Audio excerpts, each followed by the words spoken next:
Hi, my name is Cecily. Welcome back to my channel.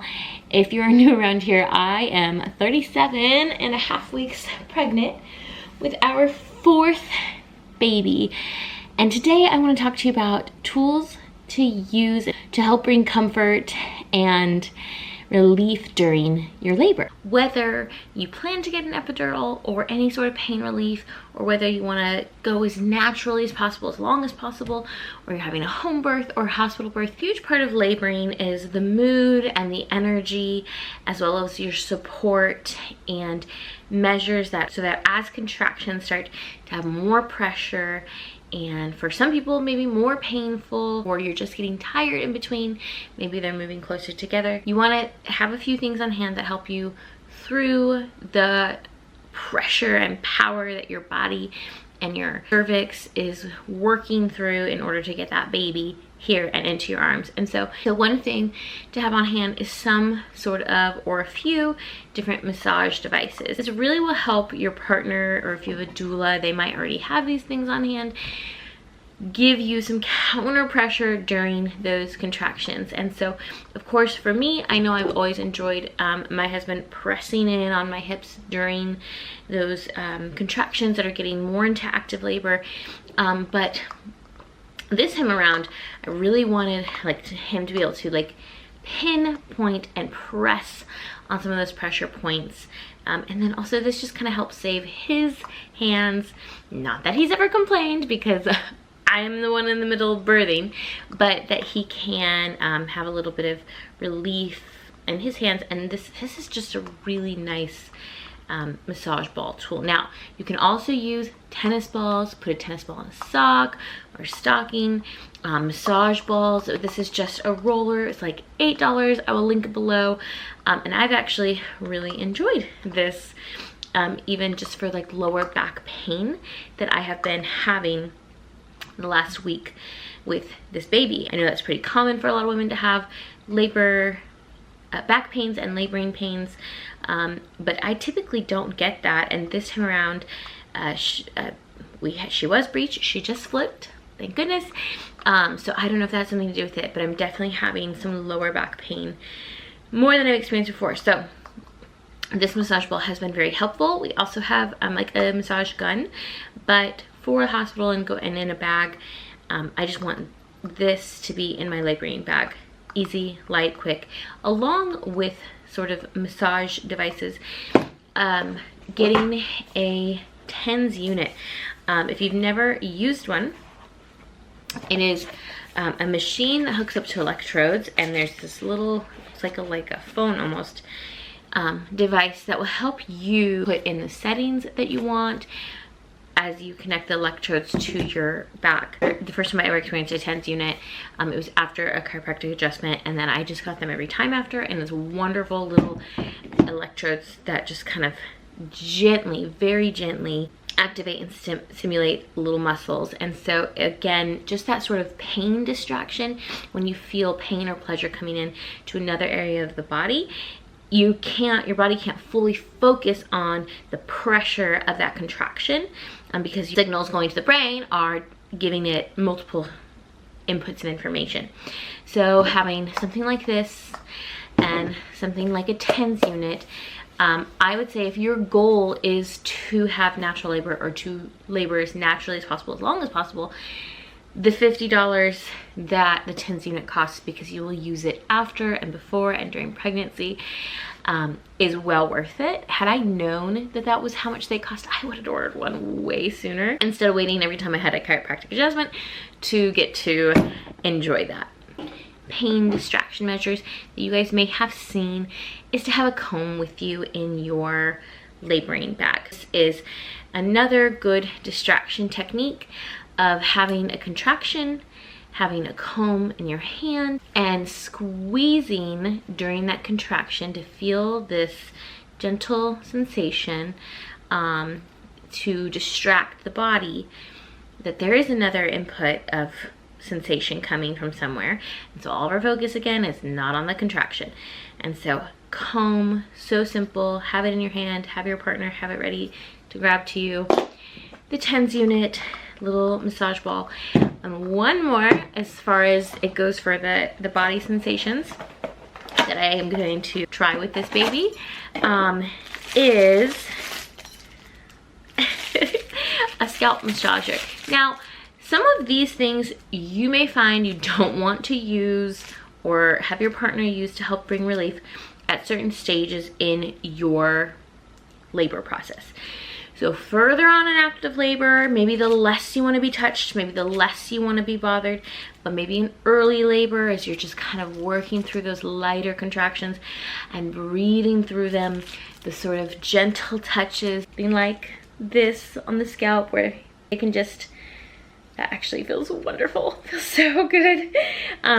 Do something that just brings comfort and distraction, might be great. This one happens to come with a little back scratcher as well. What else in our labor bag?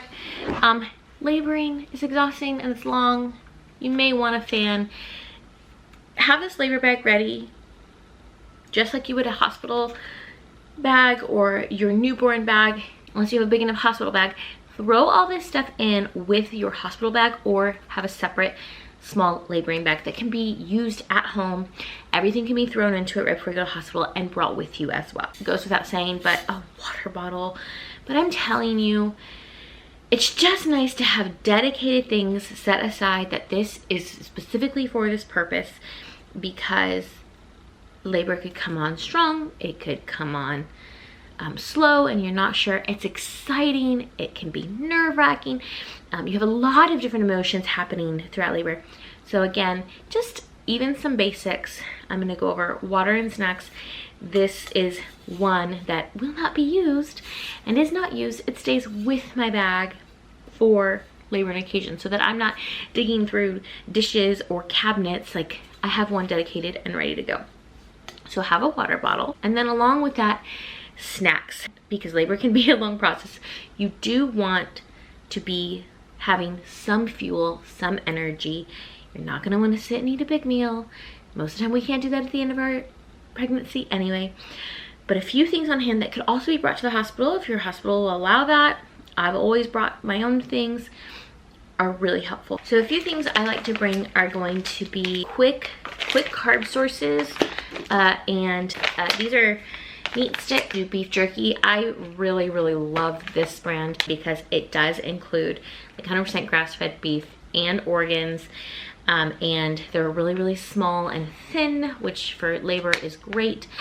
Very clean. But beef sticks are nice. They're great for after labor as well. Some pistachios. These again both can be used after and during labor. And then I always have honey sticks and bars of some sort. So like the Simple Mills, just regular bars. I also have a few Laura bars, but just a variety of snacks that can go into this bag. You're not necessarily having to sit there and chew. You may not even want a bar initially, or you may only want a bite of it, but something like a honey stick or nuts of some sort are very easy and simple. You do want a little bit of fuel to keep you going through a long haul, but not necessarily any sort of meal. And I always like to pack a little bit of extra, whether that's the honey sticks or the beef jerky, for my husband as well as for post-labor, especially in the hospital, because we've had different experiences with hospital food, and we've had terrible ones and great ones. And so sometimes until we can get something brought into us or a friend can drop off some food, then we will at least have something to snack on, and Dad is not leaving me right after labor to go get that. Something that you may not think about and it may not matter to you whatsoever, but I am definitely bringing this, is a dechlorinator ball. So one of the things that brings a lot of comfort during labor is water. So whether that's in the shower or in the bath, I have labored in baths during all of my labors, and once we got to the hospital, it's so nice to be able to do that as well and kind of get back in the groove and have dim lighting.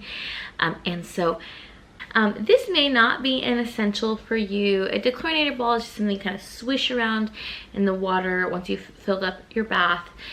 to dechlorinate the water. But where we live, the area we live in, the water is extremely chlorinated. If we're cooking or drinking with it, we have sort of like a Berkey filter system.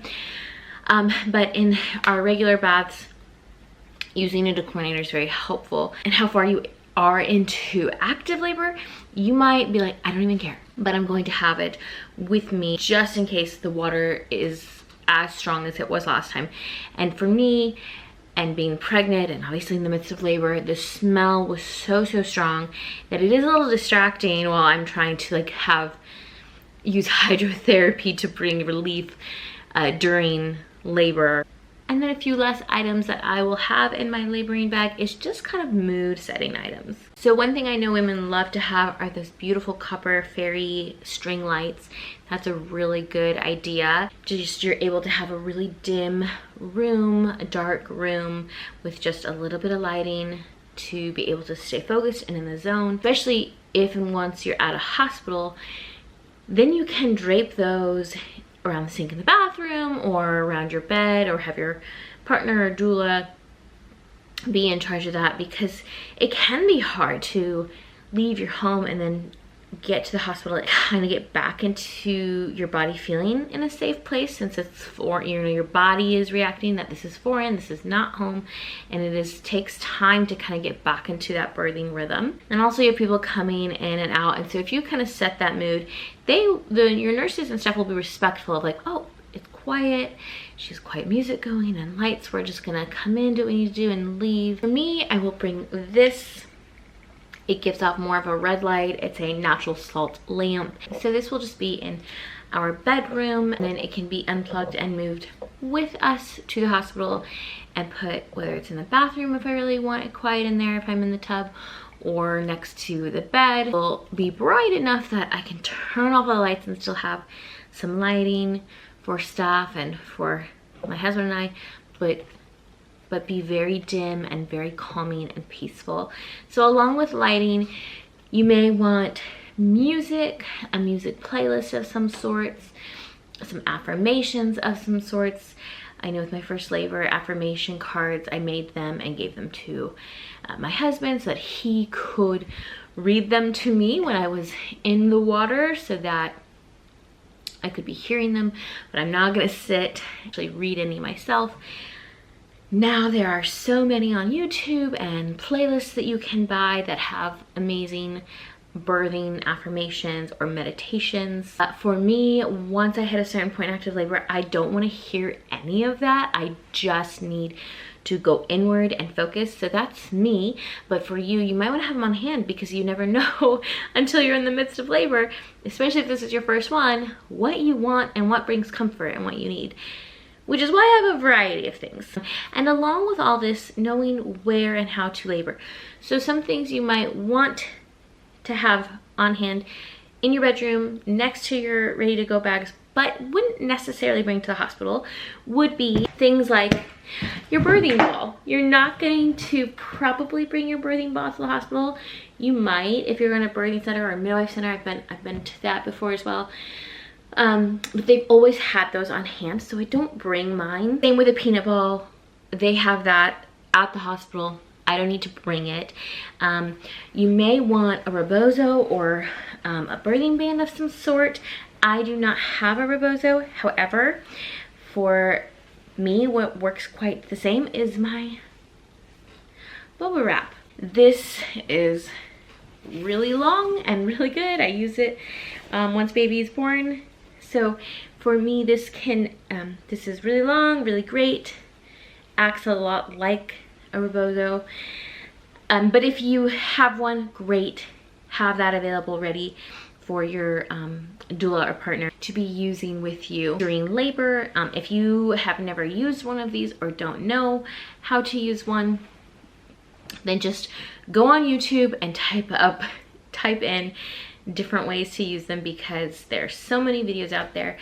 I don't really find them a necessity for me during labor. They do come in handy for stretching and are helping baby rotate, like this last one I had to work on getting her to rotate naturally. So whether you want to invest in one or not is totally up to you. It's something you could consider to either add into your laboring bag or to have with your at-home laboring items. if you do plan on leaving, go to the hospital.